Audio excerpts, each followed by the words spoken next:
What is up, guys? Doing another themed character video.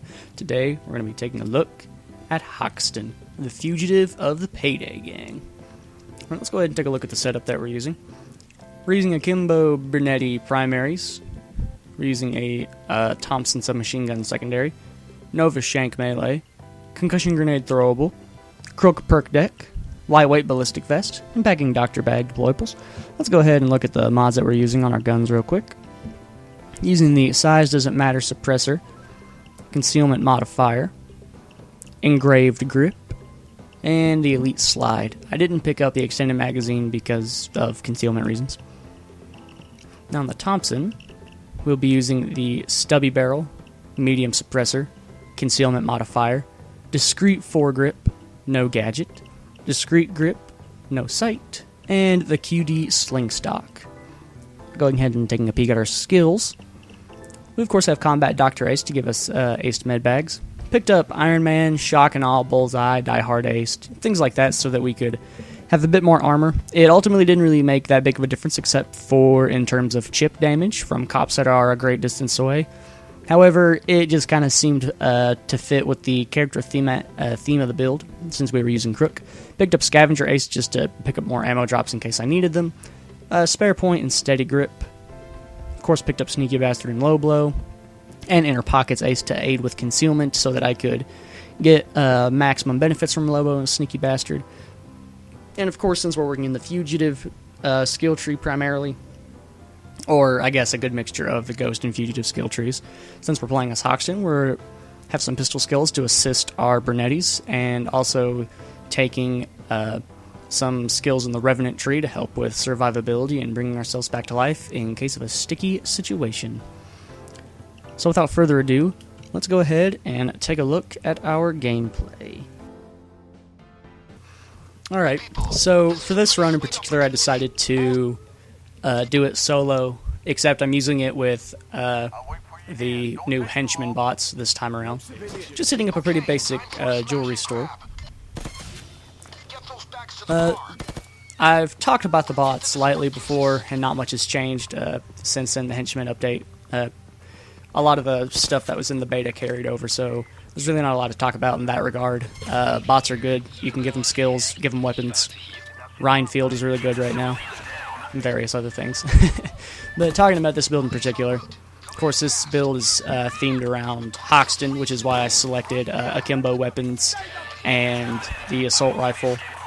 That came with, or that's kind of a trademark with the Tabula Rasa achievement, which is done on the Hoxton breakout mission. So that's why I picked the Thompson. And of course, like I said, the akimbo pistols came out when Hoxton came out as a character, or right around that time. And I've always associated them with the fugitive skill tree, just simply due to the fact that that's where you got the akimbo skills in the first place. These weapons were pretty effective crit machines, that's why I used the Bernettis and not the Deagles. The Deagles didn't have enough sustainable ammo, and although they had way better damage in terms of per shot than the Bernettis did, it didn't have as much spam potential to really grind out crits, which the Bernettis were incredible for. The Thompson also, I thought it was going to be kind of a waste as a secondary, but it was pretty helpful. I ended up using it a lot more than I would, or than I thought I was going to, when I originally started this run. So it was a good amount of fun. I decided not to go for a no-downs run this time around, just because, well, I haven't been doing that for these themed builds, because I haven't made these themed builds to technically be quote-unquote good. I just make them just good enough that I can use them and get by, which is kind of the whole point, you know. I just like having fun with it. So, yeah, this build ended up working a bit better than I suspected. Like I said, the Bernettis are actually really good crit machines, and I didn't have a lot of issues with ammo. Of course, they're not extraordinarily accurate, but that's alright. Their large ammo pool kind of makes up for that. They have a lot of spam potential, which is why I liked using them.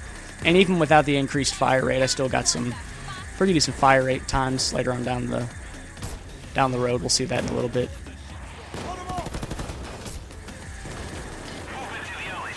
Of course, I've always liked Hoxton as a character. Hoxton was the first person I played as when I got the game on PC. I think. Can't really remember. I remember first played this game on PlayStation 3 a long time ago, actually pretty close to release. And on the PS3 version, of course, you just had the basic 4 characters. I'm sure it's still that way. And so I played as Hoxton for the majority of the time, if I'm not mistaken. And then when I moved on to the PC version, it was far more updated. I believe I played as Hoxton, who was my first quote-unquote main for a while.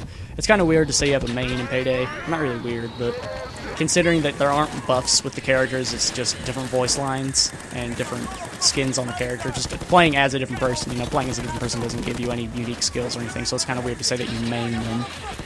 However, Hoxton was the character I first got the most, was probably one of my first most played characters in the game. And then I think it was Dragon after that, once I picked up that character pack. And then after that, I think it was Sokol. And Sokol was my most played for a very long time, up until recently, when I overtook it with John Wick. I was able to look, my FBI files and see. I played as Jacket for a really long time, I forgot about that. I went from Sokol to Jacket, and then from Jacket to John Wick. And now I've went from John Wick to Scarface. And it'll probably change again in the future at some point after I've played well over 1,000 heists with Scarface. I'll probably say, I want to try out this other character and have fun with him.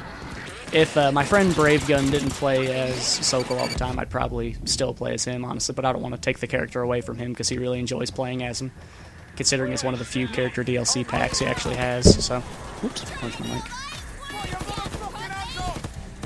So this heist, for the most part, is just a pretty simple holdout heist until the escape bank comes back, and then you have to move the bags. I'm waiting for the drill to get closer to finish, and for the assault wave to finish off before I decide to move the bags.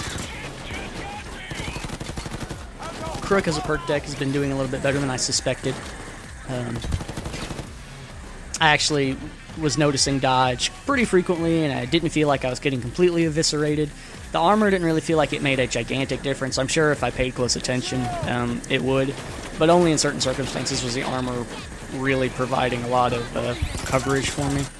For the most part, I wanted to pick it up because I just thought the idea was kind of cute. See there, my armor just kind of got completely obliterated, which was what I expected. I didn't expect anything else. I still thought the idea was fun, though, to go ahead and pick up those extra skills to get the extra armor. Like I said, this build wasn't made in mind to be completely optimized. It was just made for being centered on the Hoxton as a character.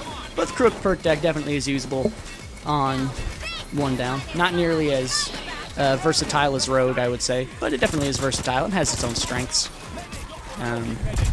Although its strengths are supposed to lie in the fact that you can wear armor with it, that gets kind of mitigated in one down.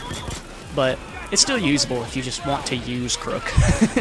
I mean, honestly, the perks of Rogue are gonna outweigh it pretty heavily in one down, but it's still fun. This schmuck over here was taking my bag away, and I was gonna try to hunt him down, and I was like, it's too much work, whatever. I'll have enough bags out of between what I have and what's in the safe. So that's a pretty good dodge right there. Thank you, Crook. I was pretty happy about that. I moved the bags just because I thought that maybe enemies were picking it up from the wall corner right there in case there was a weird collision or something. I didn't know. I just wanted to move them.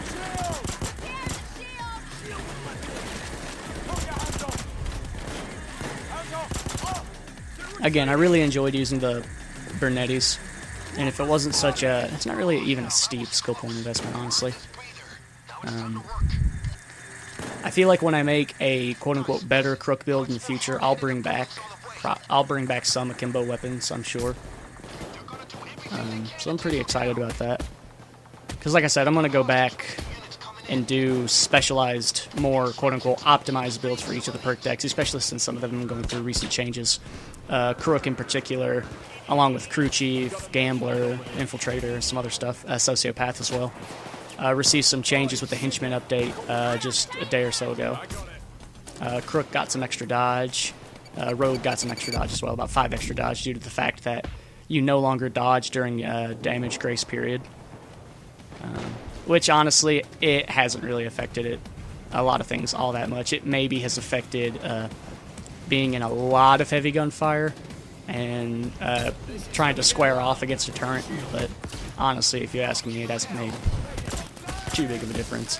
Even as I was playing with Rogue and playing rather recklessly, if you ask me, I was kind of just playing like a dummy, just trying to blow through this heist pretty quickly.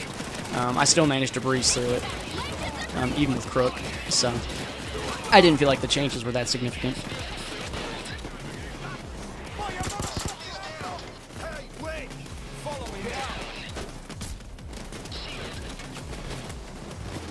But yeah, with the changes, I'll go back to through all the perk decks at some point and make a more, well, what I would consider a better build of each one. I already did that for Sociopath, so I probably won't do it for Sociopath again. It's like one of the first ones I did, I think. And so, I feel like I might have done something else as well. I've been meaning to do this Crook one for a while, but I decided to save this particular one until I did Hoxton, and then I was going to do the perk deck specific builds later. Because like I said, those builds I'm going to make more usable and more centered around the perk deck as opposed to centered around the character. So using more optimized weapons and stuff like that. And so when I was in this position, I want to make note of this. When I was in this position, I was thinking, this might be the end.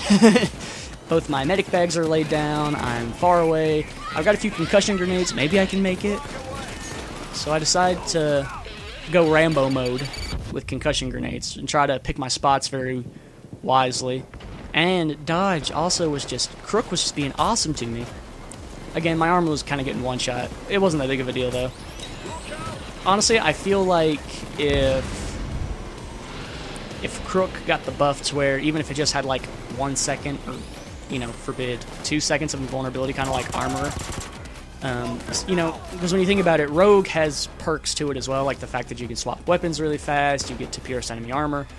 Crook gets increased armor on, well, it gets increased armor on LBV, and you can dodge in an LBV. So why not give it a little bit of perks from the armor perk decks as well? So maybe you could give it something like, you know, the 2 second invulnerability after armor breaks every 15 seconds, like Armor or Anarchist.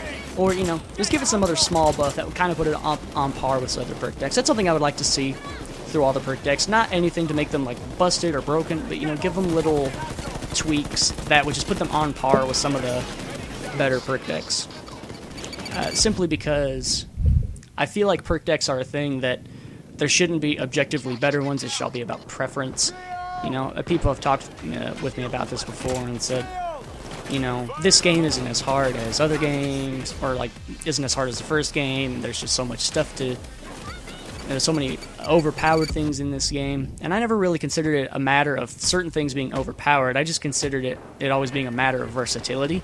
You just have a lot of options to pick from, and if you don't like certain options, I mean, that's what I like about this game, is it's very versatile. I don't have to run the same 2 weapons and the same loadout all the time like I would be forced to in other games, simply because there's nothing else as effective. There are a lot of effective things in this game, and that's what makes it fun. And I feel like that should be the goal above all else, is it should just be fun.